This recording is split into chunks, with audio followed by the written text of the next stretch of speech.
This video shows one of 35,000 Rotary Club meetings taking place every week in 190 countries around the world with our 1.2 million members improving health, peace, our environment, education, and more. Today is different, however. Today is a virtual in-person meeting. This means that members may participate from the safety of their homes while connecting and speaking with members who are present at the meeting. The Global Impact Group has teamed up with Loma Sunrise Rotary Club in California to create this video and to include a lineup of world-renowned speakers to tell a story of inspiration and aspiration for global health. By the end of this video, you'll see both the simplicity and the power of virtual connectivity. For ourselves, for our communities, and for the world. Let's join our virtual in-person club meeting. Welcome, Rotarians and guests, and greetings from Loma Sunrise Rotary Club at the garage of one of our members' homes. Today we have a landmark meeting for two reasons. First, we are being filmed to show how a virtual in-person meeting works. And second, we have a story of the history and future of public health with a group of world-renowned thought leaders joining us virtually across both space and time. Don Jenkins, would you give us the thought for the day, please? My pleasure. Thinking of someone who could share some science fiction ideas, I thought of Isaac Asimov, and he wrote, "Science gathers knowledge faster than society gathers wisdom." Thank you. I would like to introduce Skip McCowan, the chair of the International Service Team. Thank you, Conrad. I'm really pleased to announce that we are working with friends from the Vista Hermosa Club of Guatemala, some of whom are with us here today, on their project to install concrete floors in the homes of families living in a town just outside of Guatemala City. I think we have time for one question. I have a question. What are your plans? Are you going to apply for the Rotary District Grant or the Global Grant? Thanks, Jane. Since this is a construction project, we'll apply for a district grant and then team up with other clubs in the district.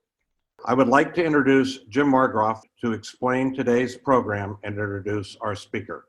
Thank you, Conrad. The purpose of today's meeting is to show Rotary clubs around the world how easy it is to add virtual connection to your in-person meetings. We start with our basic laptop, projector, speaker, and screen. We connect our laptop to our Zoom meeting. Then we plug in a high-quality microphone and a webcam facing our in-person members and guests. Finally, your president faces their laptop towards themselves, and a Zoom master, in person or virtual, runs the meeting. This is the setup we're using for this video.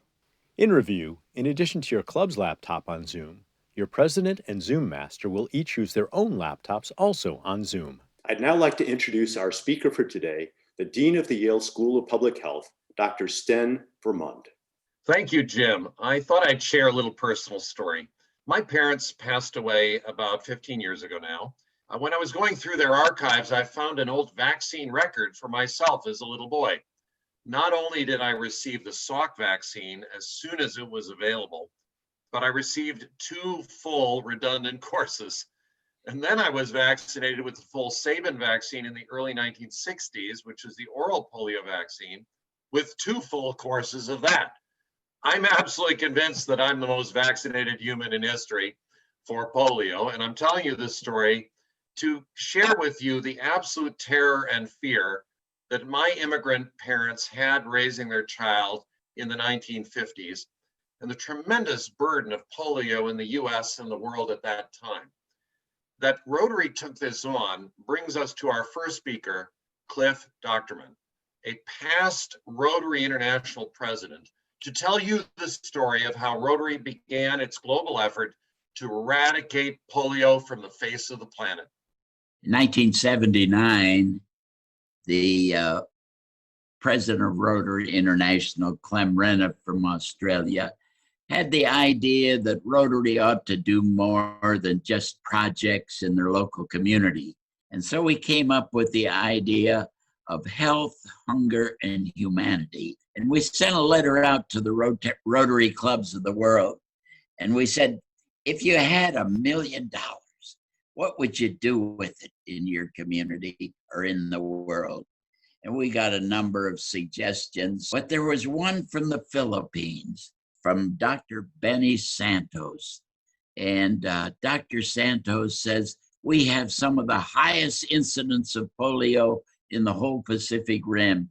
And if we only had $1 million to buy the vaccine, we'd like to immunize all the children of the Philippines. And I said, if we did the project in the Philippines, then perhaps we would get people to understand that Rotary can do larger things. So we made a grant of $600,000 to buy the polio vaccine for the Philippines. And in a matter of just a few weeks, they mobilized all the people in the Philippines and all the children. Some 6 million of them were immunized with polio vaccine. Dr.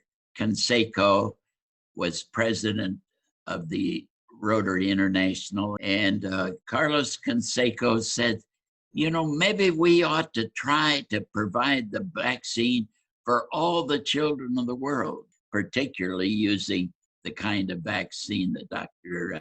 Sabin had developed, because it could be given by a layperson. And we called Dr. Sabin into a meeting, and Dr. Sabin was a tough old guy, and he had his cane, and I remember he whapped it on the table, and he says, you're just a bunch of old guys that go to lunch.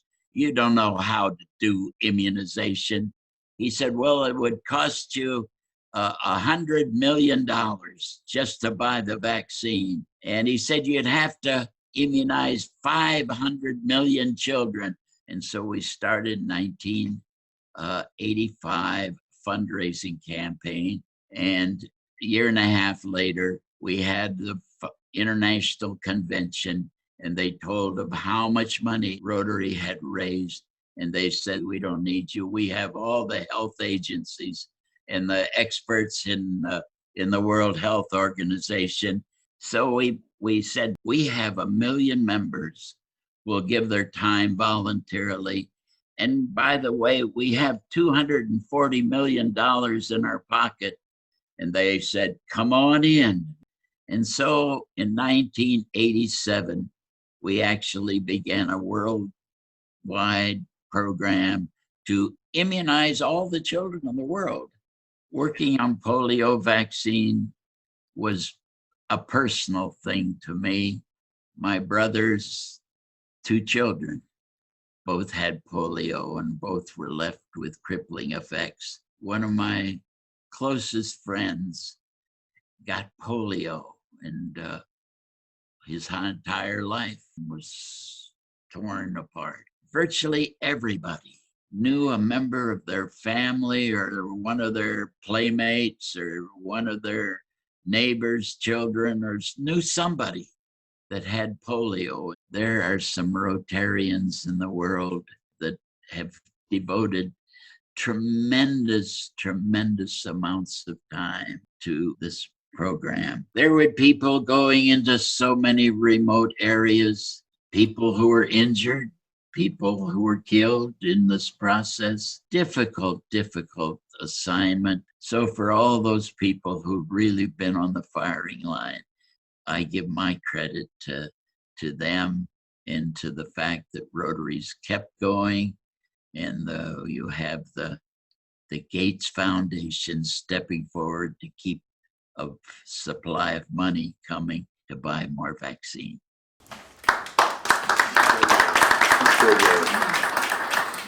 We're keen for every anti-vaxxer to hear Cliff's testimonial.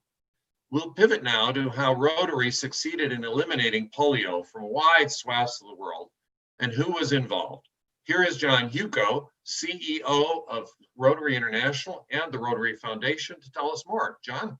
Global polio eradication is probably the most successful public-private partnership in the global health arena. And part of the success of the global polio eradication is that each of the partners has a very specific targeted role to fulfill in eradicating this terrible disease. We've really set an example of how one can make a huge difference through interconnectivity.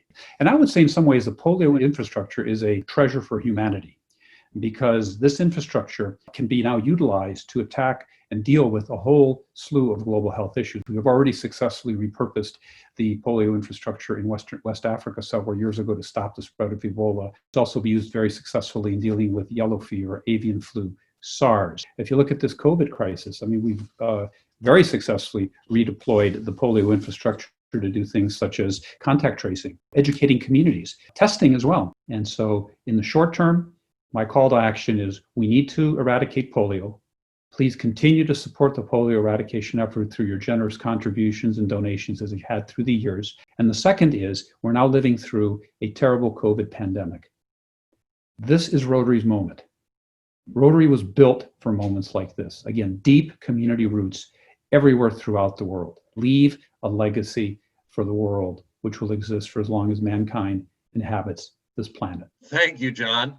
When you speak of return on investment, let's look at smallpox for a moment.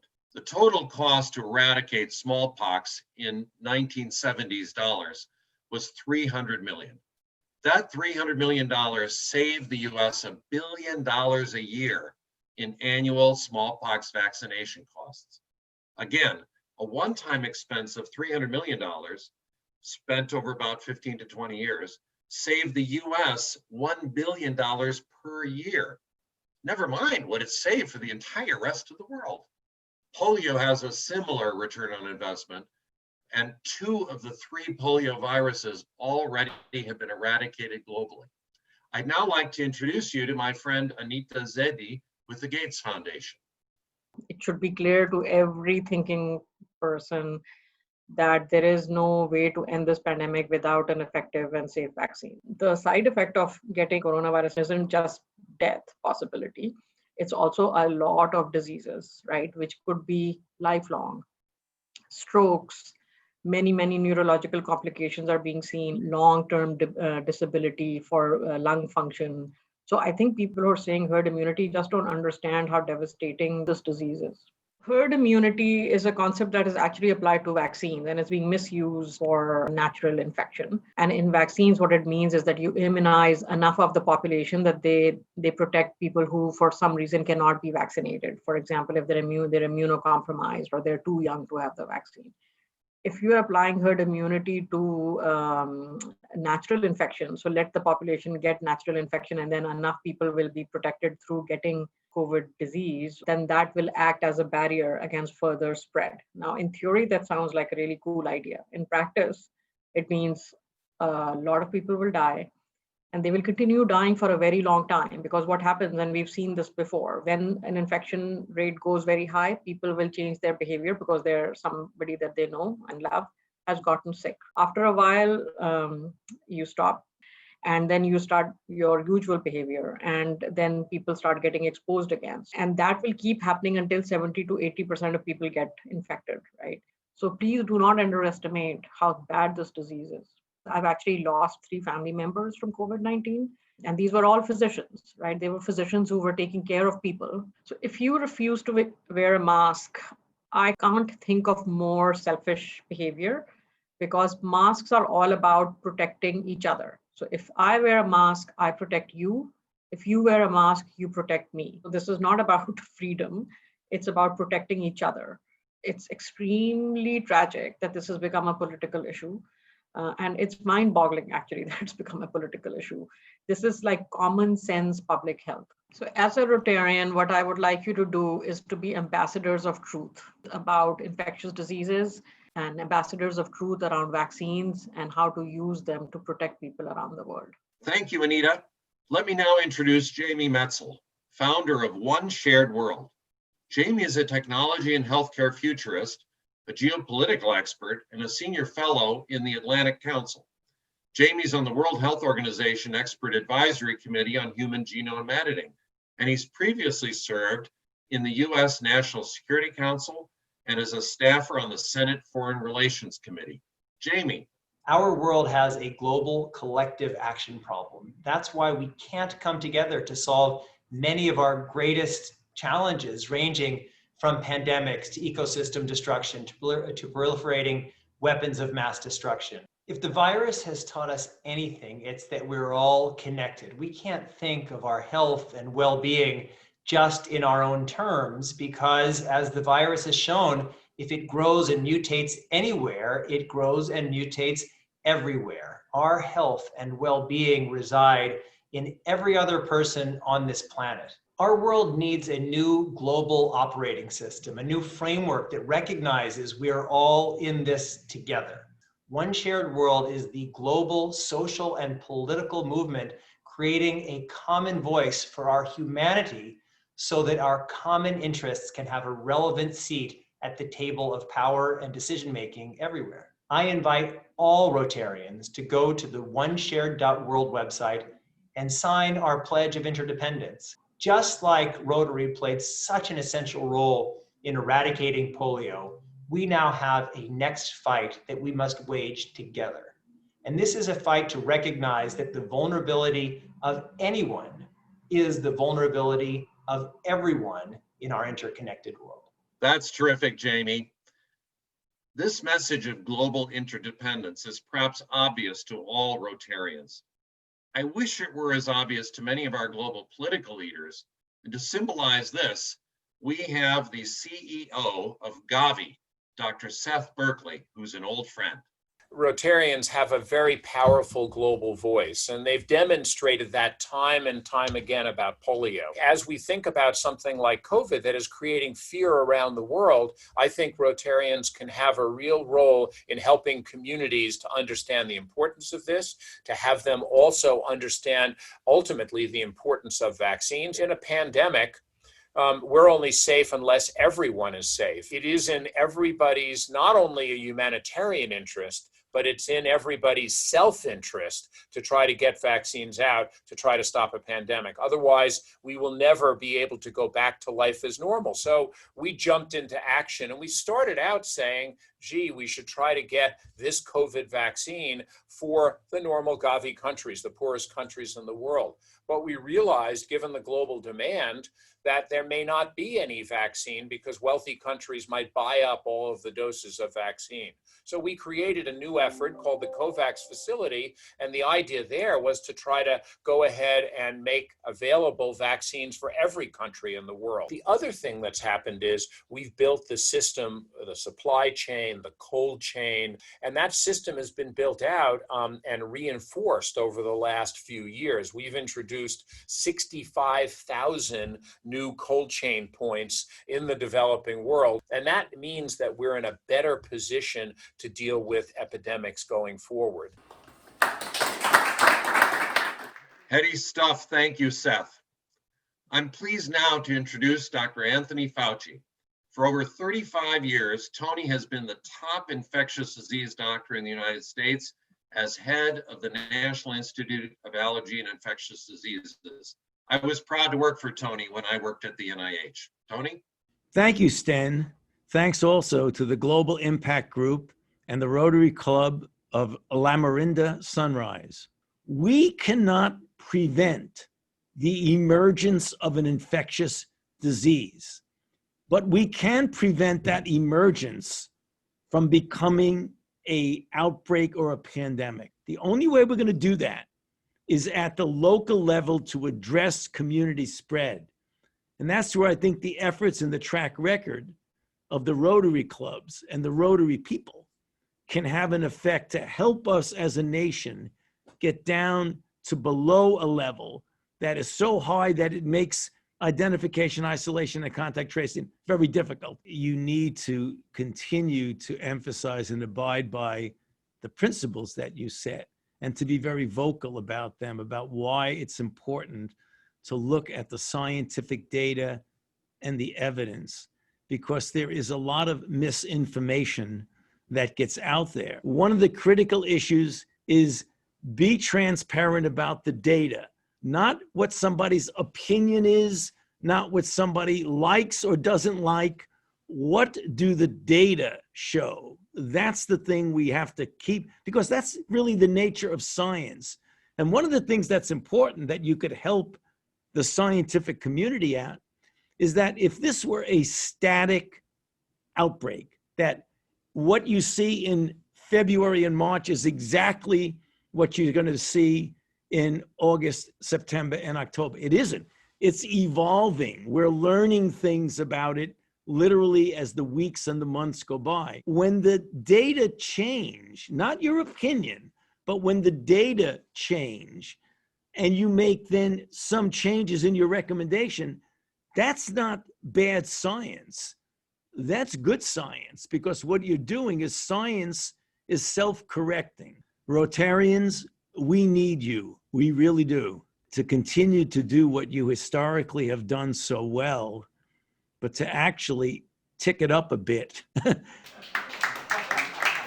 Thanks, Tony. That's a great call to action to join our Rotarian leaders. It's a fact that Rotary is partnered with UNICEF and with the World Health Organization in a very unique way. A standing friend of mine is the chief scientist of the World Health Organization, Dr. Soumya Swaminathan.